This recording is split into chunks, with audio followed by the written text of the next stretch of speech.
खोया था सपनों में जगा दिया उसने। अर्ज किया है क्या? खोया था सपनों में जगा दिया उसने, हमको दीवाना बना दिया उसने। आय हाय हाय। खोया था सपनों में जगा दिया उसने, हमको दीवाना बना दिया उसने। इजहार किया जब उस उनसे, तो अपनी शादी का कार्ड थमा दिया उसने। आय हाय हाय। क्या दोगला, दो वाला, मतलब ये भी है ये भी है। मतलब मेरी जो गर्लफ्रेंड थी ना पहले वो बोलती थी I love you sir, I love you sir नहीं, I love you Zahid. But उसका टिकच टुकच कहीं और भी था, तो मेरे साथ भी था एक नेचर उधर भी था, तो हुए कितने? दो नेचर। हमारे पास जो अर्थ पे लाइट पहुंचती है वो कैसी है? लाइट का एक पार्टिकल आता है, दैट इज फोटोन बन के आता है, फुर सन से अर्थ तक, फुर सन से अर्थ तक, फुर सन से अर्थ तक। और वो जो है, इसने पहले यहाँ से इलेक्ट्रॉन को ऐसे रिमूव करना है, रिमूव करके फिर उसके पास क्या जाएगा? Kinetic energy. एक तो वर्क फंक्शन करेगा और दूसरा काइनेटिक एनर्जी। एक तो क्या बोला मैंने? वर्क फंक्शन करेगा और दूसरा क्या है? Increase the kinetic energy. मतलब इलेक्ट्रोस्कोप के जो लीफ है इनमें से इलेक्ट्रॉन फिर शिफ्ट हुए इधर, तो इन लीव्स के ऊपर आया पॉजिटिव चार्ज। तो ये लीफ पहले ऐसे थे, ऐसे लटके हुए थे, जैसे इसके ऊपर भी पॉजिटिव आया, इसके ऊपर भी पॉजिटिव आ गया, तो ये क्या हो गया? जैसे ये पॉजिटिव आया तो ये दोनों क्या हो गए?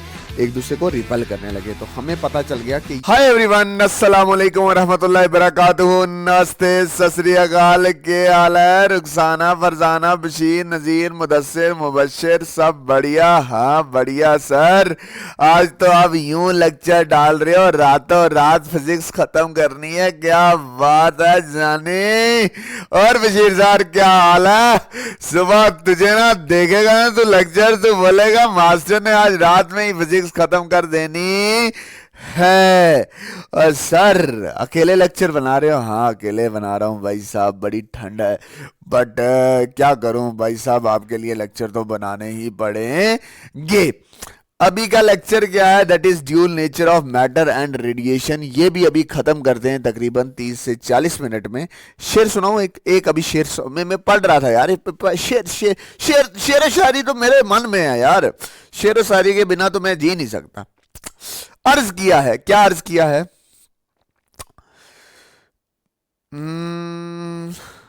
तगड़े वाला शेर हो ना, तगड़े वाला। अर्ज किया है खोया था सपनों में जगा दिया उसने। अर्ज किया है क्या? खोया था सपनों में जगा दिया उसने, हमको दीवाना बना दिया उसने। आय हाय हाय। खोया था सपनों में जगा दिया उसने, हमको दीवाना बना दिया उसने। इजहार किया जब उस उनसे, तो अपनी शादी का कार्ड थमा दिया उसने। आय हाय हाय। दोबारा दोबारा दोबारा दोबारा। खोया था सपनों में जगा दिया उसने, हमको दीवाना बना दिया उसने। इजहार किया जब उनसे, आय हाय, जब बशीरे ने या नाजिया से इजहार किया ना, तो अपनी शादी का कार्ड थमा दिया उसने। ओ वाह वाह वाह वाह वाह सर, सुबह सुबह आपने तो हमें आंखों में आंसू ही आ गए। ओए होए होए, मुझे पता कितने ही आंसू आ गए। तो ये नौटंकी हुई बंद, तो लेक्चर पे आते, that is dual nature of matter and radiation. मेरी बात बिल्कुल ध्यान से अच्छे से समझना मेरा प्यारा बच्चा। देख, ये जो चैप्टर है ना, ये बहुत अच्छे से बेसिक से करवाऊंगा, हर एक चीज टिप टॉप करवानी है। नीचे से शुरू होंगे, टॉप पे लेके चलेंगे, 70 में से 70 नंबर आएंगे फिजिक्स पे, पेपर यहीं से आएगा। और बनाने वाला आपको पता ही है वजाहिद सर। और this is a real gun shot, real gun shot, सही दिमाग में जाके फिट बैठेगी ये सारी चीजें जो मैं बोलूंगा आज, ठीक है? तो मेरे शहरों तैयार हो जाओ, dual nature of matter and radiation. पहली बात तो मेरी बात यहीं से समझ ले कि इस चैप्टर में आप dual dual dual dual dual dual का मतलब मेरे बच्चा होता है कि दो नेचर, दोगला, ठीक है? Dual nature of what? Matter and radiation, ठीक है? मैटर कौन सा हो गया? ये नॉर्मल हमारा मटेरियल हो गया, pen, pencil, ball, gas, liquid, सब। और रेडिएशन क्या हो गया? रेडिएशन होगी हमारी एनर्जी। और सबसे खतरनाक रेडिएशन कौन सी है? दैट इज इलेक्ट्रोमैग्नेटिक वेव, जिसमें हम लाइट के बारे में पढ़ते हैं। ड्यूल का मतलब हो गया दोगला, दो वाला, मतलब ये भी है ये भी है। मतलब मेरी जो गर्लफ्रेंड थी ना पहले वो बोलती थी I love you sir, I love you sir नहीं, I love you Zahid. But उसका टिकच टुकच कहीं और भी था। तो मेरे साथ भी था एक नेचर उधर भी था, तो हुए कितने, दो नेचर। वैसे ही हमारा जो लाइटवा होता है उसके भी दो नेचर होते हैं, एक पार्टिकल नेचर, एक वेव नेचर। इसके बारे में भी मैं आपको अच्छे से पढ़ा चुका हूं पिछले दो चैप्टर में, रे ऑप्टिक्स और वेव ऑप्टिक्स में। और मैटर के भी हमारे कितने नेचर होते हैं, दो नेचर होते हैं। तो पहला टॉपिक क्या है, दैट इज लाइट। लाइट वही क्या, इलेक्ट्रोमैग्नेटिक वेव का हिस्सा है, या ये क्या है, रेडिएशन। इसके दो नेचर हैं। पार्टिकल नेचर का मतलब क्या हो गया कि आपने सिर्फ पार्टिकल मान के चलना है, सिर्फ पार्टिकल है, एक स्पेस में ऑक्यूपाई करता है और मूव करती है इन अ स्ट्रेट लाइन या एज अ रे। जैसे हमने रिफ्लेक्शन के केस में पढ़ा, रिफ्रैक्शन के केस में पढ़ा, मतलब जो हमने रे ऑप्टिक्स में पढ़ रखा है जनाब अली, ठीक है। और उसके बाद क्या है, वेव ऑप्टिक्स में हमने क्या पढ़ा, वेव ऑप्टिक्स में हमने पढ़ा कि लाइट जो है वो एक रेडिएशन है और जहां से निकलती है उसके बाद वो फैल जाती है। जैसे हमने इंटरफेरेंस पढ़ा, डिफ्रैक्शन पढ़ा, पोलराइजेशन पहले सिलेबस में था, अब नहीं है तो वो मैंने नहीं पढ़ा। दैट इज हमने किसके बारे में पढ़ा, दैट इज वेव ऑप्टिक्स में इसके बारे में पढ़ा। इससे हमें यकीन हो गया कि हमारी जो लाइट है उसके ड्यूल नेचर है, वो पार्टिकल नेचर भी शो करती है और वेव नेचर भी शो करती है। Okay done. सर इस चैप्टर में मेजॉरिटी में हम क्या डिस्कस करने वाले में, इस चैप्टर में मेजॉरिटी में हम डिस्कस करने वाले हैं light as a particle nature. मतलब लाइट के और कौन कौन से ऐसे एग्जाम्पल्स हैं, ऐसे कौन से फिनोमिना हैं जो ये प्रूव करते हैं कि लाइट क्या है, पार्टिकल नेचर की है। और मैटर का हम ड्यूल नेचर डिस्कस करेंगे at the end of the chapter. अभी क्या है, Planck's quantum theory. Planck's quantum theory क्या बताती है, it explain the particle nature of the light. ये किसको एक्सप्लेन करती है, लाइट के पार्टिकल के नेचर को। ये बोलती है कि जो लाइट हमारे पास आती है सूरज से, वो in the form of packets of energy में आती है, ठीक है। और ये जो सन हमारे पास लाइट भेजता है, वो पैकेट्स ऑफ एनर्जी बना बना के भेजता है। इस पैकेट को ही क्या बोलते हैं, क्वांटम या क्वांटा बोलते हैं। और लाइट के पैकेट का नाम क्या है, दैट इज फोटॉन। मतलब हमारे पास जो अर्थ पे लाइट पहुंचती है वो कैसे है, लाइट का एक पार्टिकल आता है, दैट इज फोटॉन बन के आता है, फुर सन से अर्थ तक, फुर सन से अर्थ तक, फुर सन से अर्थ तक। और वो जो एनर्जी होती है वो डिपेंड करती है फ्रीक्वेंसी पे। और जब डायरेक्टली प्रोपोर्शनल साइन हटेगा तो एक कांस्टेंट आएगा जिसको आप बोलते हो क्या, प्लैंक्स कांस्टेंट। उसकी वैल्यू क्या है, दैट इज 6.6 इंटू 10⁻³ जूल पर सेकेंड। और बहुत सारे एग्जाम में इस प्लैंक्स कांस्टेंट की यूनिट पूछते हैं। और अगर कोई भी पूछे कि एनर्जी ऑफ फोटॉन क्या होगी, आपने सीधा सीधा ये बोलना है कि energy of photon is equal to H mu. H is the Planck's constant and what is mu, mu is the frequency. वो काफी जगह ये म्यू रिप्लेस भी हो जाता है। कैसे रिप्लेस होता है हमें सबको पता है, C is equal to lambda mu. हम म्यू की जगह C अपॉन लैम्डा भी लिखते हैं। C is the speed of light, lambda is a wavelength and ये फ्रीक्वेंसी। मैंने आपको ये बहुत जगह पढ़ाया है कि लैम्डा और फ्रीक्वेंसी इनवर्सली प्रोपोर्शनल होते हैं। अच्छा, फोटो इलेक्ट्रिक इफेक्ट एक ऐसी एग्जांपल है जो लाइट के कौन से नेचर को शो करती है, दैट इज पार्टिकल नेचर को शो करती है। होता क्या है, फोटो इलेक्ट्रिक। फोटो का मतलब ये नहीं है कि कोई फोटो ले रहा है कि फोटो खींच लिया मास्टर का, ना। फोटो का मतलब है लाइट, और इलेक्ट्रिक का मतलब हो गया कि इलेक्ट्रॉन का कुछ ना कुछ फ्लो हो रहा है। तो होता क्या है, the ejection of electron from the metal surface is called the photo electric effect. मतलब होगा क्या, ये मेटल सरफेस है, उसके ये एटम है, मान लो कि ये जिंक के एटम है, तो एटम है, उसके इलेक्ट्रॉन घूम रहे होंगे, तो ये लाइट आती है, लाइट का पार्टिकल आता है, लाइट के पार्टिकल आते हैं और इस इलेक्ट्रॉन को यहां से उखाड़ते हैं और ये लाइट इलेक्ट्रॉन ऐसे ऊपर की तरफ जाता है, ठीक है। ये इलेक्ट्रॉन गया, दैट इज इलेक्ट्रिक जैसी है, तो कुछ इलेक्ट्रिक करंट बना है, ठीक है। बात समझने, इलेक्ट्रॉन का फ्लो हुआ तो इलेक्ट्रॉन ऊपर गया, इलेक्ट्रॉन फ्लो करता है तो इलेक्ट्रिक करंट बनता है। मतलब लाइट के बजने से यहां से इलेक्ट्रॉन निकल के ऊपर जाता है, लाइट के बजने से यहां से इलेक्ट्रॉन निकल के ऊपर जाता है, इलेक्ट्रॉन का फ्लो होता है, मतलब इलेक्ट्रिसिटी है। यहां पे क्या है, फोटोन जैसी चीज, फोटो और ये इलेक्ट्रिक इलेक्ट्रिक है और इस इफेक्ट को बोलते हैं फोटो इलेक्ट्रिक इफेक्ट। मेरी बात ध्यान से समझना कि फोटोन आएगा तभी इलेक्ट्रॉन निकलते, फोटोन आएगा तभी इलेक्ट्रॉन निकलते। मतलब जो एनर्जी ऑफ फोटोन है वो दो काम करेगी। क्या? एक काम करेगी फोटोन को पटना, फोटोन को पटना, फोटोन को पटना।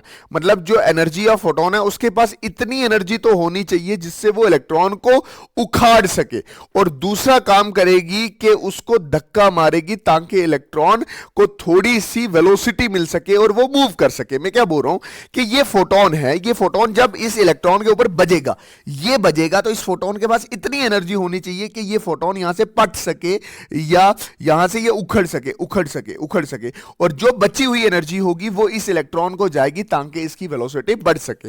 बात समझ आई कि नहीं आई? मैं क्या बोल रहा हूं, जो एनर्जी ऑफ फोटोन होगा वो एक इलेक्ट्रॉन को उखाड़ने के काम में आएगी जिसको हम बोलेंगे वर्क फंक्शन, और प्लस काइनेटिक एनर्जी।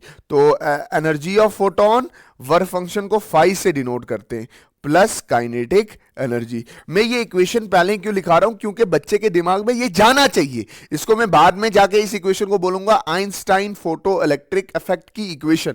बट अभी के लिए तो क्या बोल रहा है, जो फोटोन बज रहा है, जो फोटोन बज रहा है, जो फोटोन बज रहा है वो इलेक्ट्रॉन को उखाड़ता है। उस फोटोन के पास इतनी एनर्जी होनी चाहिए कि ये इलेक्ट्रॉन को उखाड़ सके, इसी को वर्क फंक्शन बोलते हैं। और बाकी बची हुई एनर्जी किधर चली जाती है, दैट इज इलेक्ट्रॉन को वेलोसिटी देती है। तो एनर्जी ऑफ फोटोन हमें पता है एच म्यू है, और ये भी एक एनर्जी है तो इसको बोलते हैं एच म्यू नॉट। ठीक है, ये जो म्यू नॉट है इसको बोलते हैं थ्रेश होल्ड फ्रीक्वेंसी। तो हम ऐसा भी बोल सकते हैं कि इलेक्ट्रॉन के पास मिनिमम थ्रेश होल्ड फ्रीक्वेंसी होनी चाहिए, फोटोन के पास मिनिमम ये फ्रीक्वेंसी होनी चाहिए ताकि इलेक्ट्रॉन निकल सके, और plus kinetic energy that is half mv square. Hope तुझे इतनी बात क्लियर हुई होगी। अच्छा सुनना ध्यान से, इधर इधर एक फोटोन तो एक वक्त पे बचता नहीं होगा, तो बचते होंगे नंबर ऑफ फोटॉन्स। ठीक है, इस नंबर ऑफ फोटॉन्स को ही हम क्या बोलते हैं, इंटेंसिटी। क्या बोलते हैं, इंटेंसिटी। और इलेक्ट्रॉन निकलते हैं तो इस इलेक्ट्रॉन के निकलने को हम बोलते हैं फोटो करंट। क्या बोलते हैं, फोटो CRRENT करंट। डन, चलो आगे चलते। हलवच की एक ऑब्जर्वेशन है, फिर लिनार्ड की भी एक ऑब्जर्वेशन। हलवच ने क्या देखा, हलवच ने ऐसे इलेक्ट्रोस्कोप लिया और इसके ऊपर लगाई जिंक की प्लेट, उसने यूवी रेडिएशन इधर डाला। अब होगा क्या कि ये जिंक है, यहां पे जिंक के एटम है, तो इन जिंक के एटम ने क्या किया, ये यहां पे जिंक के एटम है तो इन जिंक के एटम ने क्या किया, इलेक्ट्रॉन को लूज किया। जब इलेक्ट्रॉन को लूज किया तो यहां पे क्या आ गया, पॉजिटिव चार्ज। मतलब ये यूवी पड़ रहा था, इलेक्ट्रॉन जा रहे थे, जा रहे थे, जा रहे थे, जा रहे थे, पॉजिटिव चार्ज। तो ये नीचे से जो लीफ है, इलेक्ट्रॉन इलेक्ट्रोस्कोप के जो लीफ है इनमें से इलेक्ट्रॉन फिर शिफ्ट हुए इधर, तो इन लीफ्स के ऊपर आया पॉजिटिव चार्ज, पॉजिटिव चार्ज। तो ये लीफ पहले ऐसे थे, ऐसे लटके हुए थे, जैसे इसके ऊपर भी पॉजिटिव आया, इसके ऊपर भी पॉजिटिव आ गया, तो ये क्या हो गया, जैसे ये पॉजिटिव पॉजिटिव आया तो ये दोनों क्या हो गए, एक दूसरे को रिपल करने लगे। तो हमें पता चल गया कि ये यहाँ पे फोटो इलेक्ट्रिक इफेक्ट हो रहा है। ठीक है, उसके बाद लिनार्ड की ऑब्जर्वेशन था। लिनार्ड ने क्या किया, ये एक प्लेट लगाई नेगेटिव टर्मिनल के साथ, इसको बोला कैथोड। फिर एक प्लेट लगाई पॉजिटिव टर्मिनल के साथ, इसको बोला एनोड। ठीक, फिर ये ग्लास ट्यूब में बंद किया, यहां पे लगा बैटरी, बैटरी का निक्का डंडा और बैटरी की बड़ी डंडी। इधर इसने लगाया गैल्वेनोमीटर और इधर लगाया इसने क्या, बल्ब। मेरी बात ध्यान से समझना, जब बैटरी लगाई तो ये सारे से ये इलेक्ट्रॉन सारे इससे एनर्जी लेके यहां इकट्ठे हुए, ये इलेक्ट्रॉन, ये इलेक्ट्रॉन, ये इलेक्ट्रॉन, ये इलेक्ट्रॉन बिल्कुल चुप बैठे थे इधर। तो यहां से ये इधर नहीं जा रहे थे, यहां पे नो करंट, करंट नहीं था, बल्ब ग्लो नहीं कर रहा था। नो फोटोन नो करंट, मतलब यहां से फोटोन नहीं पड़े तो नहीं करंट चला। बट अगले केस में उसने लाइट के पार्टिकल यहां पे मराए। ठीक है, ऐसे डलवाए। जब डलवाए तो फोटोन ने क्या किया, जाके इन इलेक्ट्रॉन को यहां से उखाड़ा और इलेक्ट्रॉन ऐसे मूव करने लगे। जब इलेक्ट्रॉन ऐसे मूव करने लगे तो इस प्लेट तक पहुंचे, पॉजिटिव प्लेट तक, ये नेगेटिव प्लेट थी, कैथोड से एनोड की तरफ, फिर यहाँ से यहाँ पे करंट ने वैल्यू शो की, जीरो तो शो नहीं की, ये बल्ब क्या करने लगा, ग्लो करने लगा। तो इससे ये पता चला कि फोटोन आए, इन्होंने इलेक्ट्रॉन को उखाड़ा और करंट इन सर्किट मूव हुआ। मतलब यहां पे फोटोन की वजह से इलेक्ट्रॉन चले हैं, फोटोन की वजह से करंट चला। तो फोटो इलेक्ट्रिक इफेक्ट। बात समझ आई कि नहीं आई? हाँ जी समझ आ गई। इसके बाद है laws of photo electric effect. बिल्कुल आसान है, अगर आपने बेसिक आपको आता है ना तो आपको laws of photo electric effect भी अच्छे से समझ आएगा। ये क्या बोलता है? The emission of electron is instantaneous. क्या बोल रहा है कि भाई साहब जो ये प्लेट है, इसके जो एटम्स हैं, इसके पास जो इलेक्ट्रॉन्स हैं, वो इलेक्ट्रॉन तुरंत निकलता है, तुरंत इलेक्ट्रॉन निकलता है। जैसे ही फोटोन बजेगा वैसे ही ये इलेक्ट्रॉन निकल के ऊपर जाएगा। मतलब no time lag between the fall of photon and electron ejection. ये क्या बोल रहा है? जैसे ही फोटोन बज रहा है वैसे ही इलेक्ट्रॉन निकल रहा है, जैसे ही फोटोन बज रहा है वैसे ही इलेक्ट्रॉन क्या कर रहा है? निकल रहा है। जैसे ही फोटोन बज रहा है वैसे इलेक्ट्रॉन निकल रहा है। मतलब इलेक्ट्रॉन तुरंत निकलता है जैसे ही फोटोन बजता है। वो बोल रहा है photon must have minimum energy, जिसको मैंने क्या बोला था? दैट इज वर्क फंक्शन, कि उसके पास इतनी एनर्जी होनी चाहिए ताकि ये इलेक्ट्रॉन को ऐसे पाट सके। समझ आया कि नहीं? करना क्या है कि भाई ये इलेक्ट्रॉन है, अगर आप ऐसे ठुस करके मारोगे, ठुस करके, क्या ये उखड़ेगा यहां से? तो आपको जोर से मारना पड़ेगा ताकि ये क्या करे? उखड़े यहां से। तो वो जोर वाली एनर्जी होनी चाहिए जिसको आप वर्क फंक्शन बोलते हो, और उसमें एक एनर्जी आती है जिसको बोलते हैं थ्रेशोल्ड फ्रीक्वेंसी। फिर बोल रहा है कि जो काइनेटिक एनर्जी ऑफ फोटोन है, मतलब एक बार इलेक्ट्रॉन यहां से निकला, उसकी काइनेटिक एनर्जी डिपेंड करेगी कि फोटोन के पास कितनी एनर्जी है, फोटोन के पास कितनी एनर्जी है। एनर्जी मतलब फ्रीक्वेंसी कितनी है। तो photon, the energy of photon depend upon the frequency of the photon. मैंने अभी नहीं बोला एनर्जी ऑफ फोटोन एक काम करेगी work function plus kinetic energy, और काइनेटिक एनर्जी देखो ना कहीं डिपेंड करती है कि फोटोन के पास कितनी एनर्जी है, और फोटोन की एनर्जी क्या है? H mu. तो कहीं ना कहीं उसके फ्रीक्वेंसी पे डिपेंड करती है। और जितने फोटोन बजेंगे उतने नंबर ऑफ फोटो इलेक्ट्रॉन निकलेंगे। अगर 10 फोटोन बजते हैं, मतलब अगर इधर बजते हैं, यहां से 10 फोटोन बजते हैं, तो 10 इलेक्ट्रॉन निकलेंगे अगर उन फोटोन के पास थ्रेशोल्ड एनर्जी हुई। डन। फिर है आइंस्टाइन फोटो इलेक्ट्रिक इफेक्ट। ये क्या बोलता है? The energy of a photon does two things, के फोटोन की एनर्जी दो काम करती है। First to remove the electron, पहले तो इलेक्ट्रॉन को रिमूव करती है। मतलब ये जो फोटोन पड़ा, इसने पहले यहां से इलेक्ट्रॉन को ऐसे रिमूव करना है, रिमूव करके फिर उसके पास क्या जाएगा? Kinetic energy. एक तो वर्क फंक्शन करेगा और दूसरा काइनेटिक एनर्जी। एक तो क्या बोला मैंने? वर्क फंक्शन करेगा, और दूसरा क्या है? Increase the kinetic energy. मतलब energy of photon does two thing, work function plus kinetic energy. Energy of photon is equal to 5 plus kinetic energy. Energy of photon क्या होता है? एच म्यू, और work function H mu nought. ये कौन सी frequency है? That is threshold frequency. ये वो फ्रीक्वेंसी है needed by photon to eject the electron, और प्लस क्या आ जाएगा? Half mv square. डन। हाँ डन। इसी इक्वेशन को आप क्या बोलते हो? Einstein photo electric equation. अब है स्टॉपिंग पोटेंशियल। मेरी बात बिल्कुल ध्यान से समझना।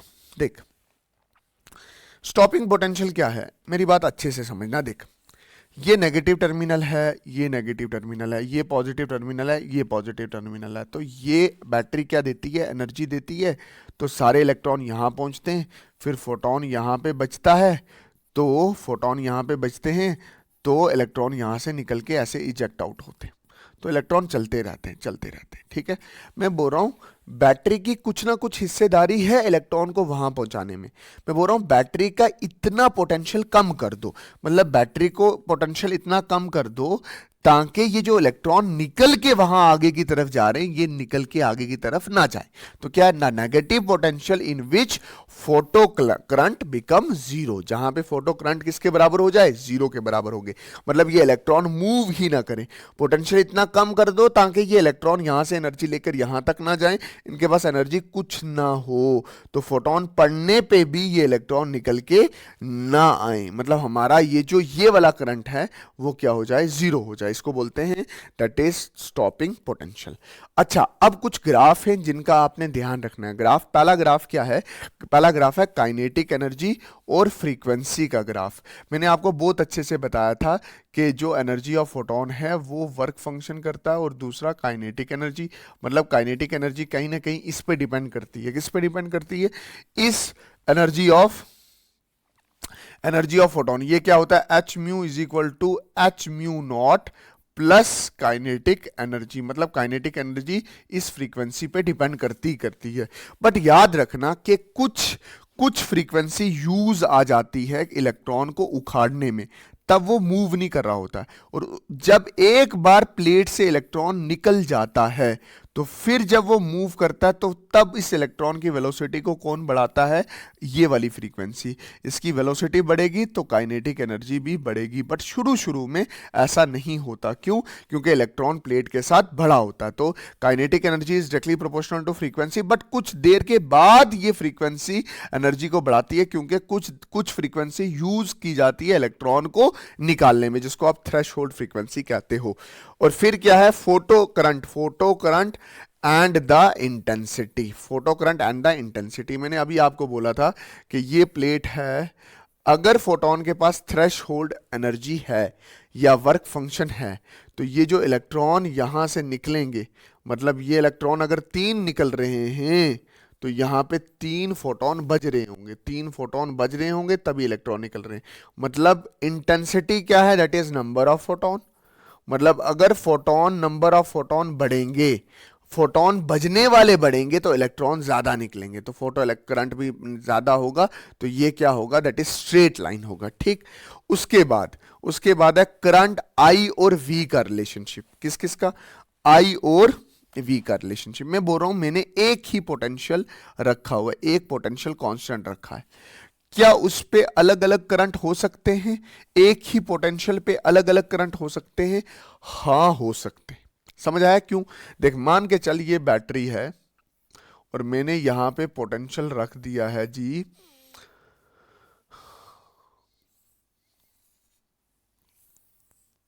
मैंने यहां पे एक ही पोटेंशियल रख दिया, मान ले मैंने 2 वोल्ट का पोटेंशियल रख दिया। ठीक है, तो यहां पे इलेक्ट्रॉन पहुंचे होंगे, तो मैं बोल रहा हूं ये इलेक्ट्रॉन पहुंचे होंगे, ये पोटेंशियल मैंने कांस्टेंट रखा है, पोटेंशियल कांस्टेंट रखा है। तो मेरी बात सुनना कि अगर मैंने यहां पे 2 फोटोन मारे तो कितने इलेक्ट्रॉन निकलेंगे, 2 इलेक्ट्रॉन निकलेंगे। मतलब 2 फोटोन मारे तो 2 इलेक्ट्रॉन निकलेंगे, 3 फोटोन मारे तो 3 इलेक्ट्रॉन निकलेंगे, और 4 फोटोन मारे तो 4 इलेक्ट्रॉन निकलेंगे। तो इलेक्ट्रॉन का निकलना, दैट इज फोटो इलेक्ट्रॉन, इस केस में किस पे डिपेंड कर रहा है, that is number of photon पे। तो एक कांस्टेंट पोटेंशियल पे भी करंट की वैल्यू बढ़ सकती है। वो डिपेंड करता है कि आप कितने फोटोन मार रहे हो, 1 फोटोन 1 इलेक्ट्रॉन, 2 फोटोन 2 इलेक्ट्रॉन, और 3 फोटोन 3 इलेक्ट्रॉन। तो क्या यहां पे करंट बढ़ रहा है by taking voltage as a constant. और इसका उल्टा भी हो सकता है कि भाई साहब आपने अलग अलग पोटेंशियल दिया, मतलब यहां पे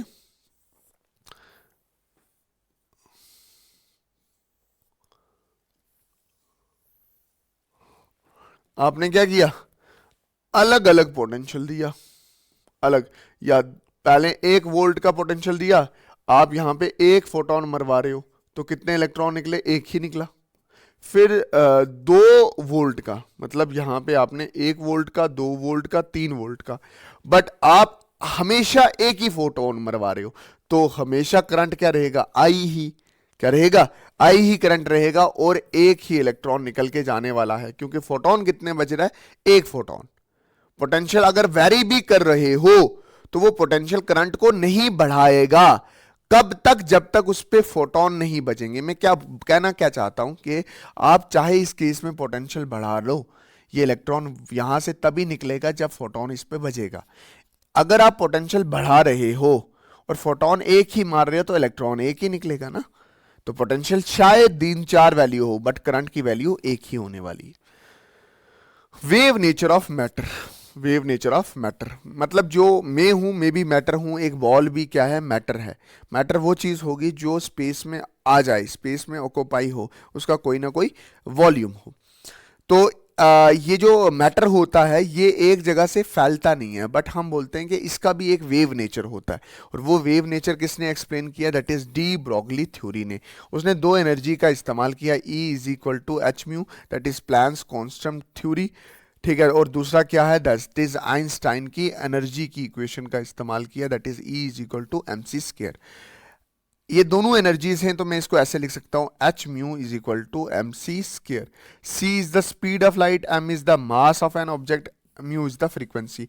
मैंने आपको बोला था C is equal to lambda mu, and mu की जगह आप सी अपॉन लैम्डा इस्तेमाल कर सकते हो। तो यहाँ पे H C upon lambda is equal to M C square, ये एम और एम कैंसल, और H upon lambda is equal to M C. तो यहां पे मैं अगर अच्छे से लिखूं तो H अपॉन एम सी आ गया नीचे और ये आ गया लैम्डा। इस इक्वेशन को बोलते हैं डी ब्रॉगली इक्वेशन। एक चीज होती है P is equal to mass into velocity या स्पीड। तो P इज इक्वल टू यहां स्पीड ऑफ लाइट है, दैट इज C। तो H upon P is equal to lambda. यहां पे एक चीज समझना, अगर किसी का मास ज्यादा हो तो उसकी वेवलेंथ कम होती है, उसका वेव नेचर कम होता है। मतलब जो बॉल है अगर उसका मास ज्यादा है तो उसकी वेव कम बनेगी। जैसे इलेक्ट्रॉन है उसका मास कम है तो उसका वेवलेंथ बढ़ेगा। यही चीज ये समझाना चाहता है कि मास बढ़ेगा तो वेवलेंथ, मास बढ़ेगा तो वेवलेंथ कम है, और मास अगर कम होगा, मास अगर कम होगा तो वेवलेंथ क्या कर जाएगी, बढ़ जाएगी। वेवलेंथ और मास इनवर्सली प्रोपोर्शनल है। ओके, एक और छोटा सा टॉपिक आता है जिसको बोलते हैं हाइसेनबर्ग अनसर्टेनिटी प्रिंसिपल। ये समझाने की कोशिश करता है कि अगर कोई ऑब्जेक्ट चलता है, आप उसकी वेलोसिटी एंड पोजीशन एक एट अ सेम टाइम नहीं निकाल सकते। जैसे मैं चल रहा हूं, मैं अभी यहां पे हूं, मेरी पोजीशन ये है, तो मैं चल रहा हूं तो मैं यहां पे पहुंच गया, तो क्या आप मेरी पोजीशन यहां पे बताओगे ना? अगर बताओगे तो वहां पे एरर होगा। फिर मैं यहां पहुंच गया, फिर तब तक आप बोल रहे हो कि वहां पे हूं, बट मैं अब यहां पे आ गया। फिर मैं यहां पहुंच रही हूं, आप बोल रहे हो यहां पे है, बट मैं अब यहां आ गया। तो मैं बोल रहा हूं कि when the object is moving, it is impossible to predict the position and velocity at the same time. If you are predicting, there is an error.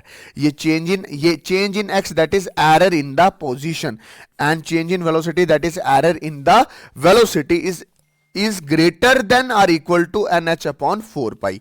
ये क्या है? That is error in position.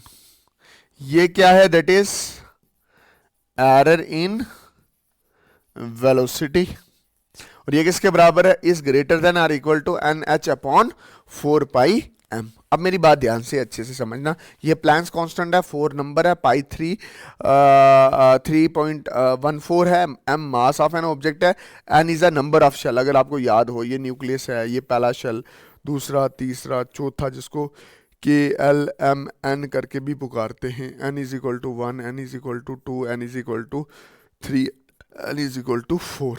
इस M को उठाओ और इधर multiply करो, तो delta X M delta V greater than equal to N H upon 4 pi. Mass into velocity को क्या बोलेंगे? मोमेंटम। यहाँ पे mass into change in velocity है तो change in momentum, delta X change in momentum greater than and equal to N H upon 4 pi. ये equation है किसकी? That is Heisenberg uncertainty principle की। होप आपको ये पूरा चैप्टर बहुत अच्छे से समझ आया होगा। बहुत अच्छे से मैंने करवाया है, और जितने टॉपिक मैंने करवाए हैं ये सारे पिछले बहुत सारे एग्जाम में आया है। ठीक है, मतलब ये सारे टॉपिक प्रीवियस ईयर क्वेश्चन ही हैं, दिमाग में डाल ले। डी ब्रॉगली वेवलेंथ आई है पहले, फोटो इलेक्ट्रिक इक्वेशन आई है आइंस्टाइन वाली, समझ आया कि नहीं आया? बाकी मिलते हैं किसी और नई वीडियो में, तब तक के लिए अल्लाह हाफिज, अल्लाह राखा, शुभ रात्रि, जय हिंद। नोट्स में टेलीग्राम और व्हाट्सएप ग्रुप में डाल दूंगा। डन। और क्या बोलना है, बाकी जम्मू जिंदाबाद, कश्मीर जिंदाबाद, जम्मू कश्मीर जिंदाबाद, हम जिंदाबाद, तुम जिंदाबाद, हिंदुस्तान जिंदाबाद पढ़ते रहिएगा। फिजिक्स मैंने कंप्लीट करनी है, ये अपने दिमाग में रख लो, ठीक है।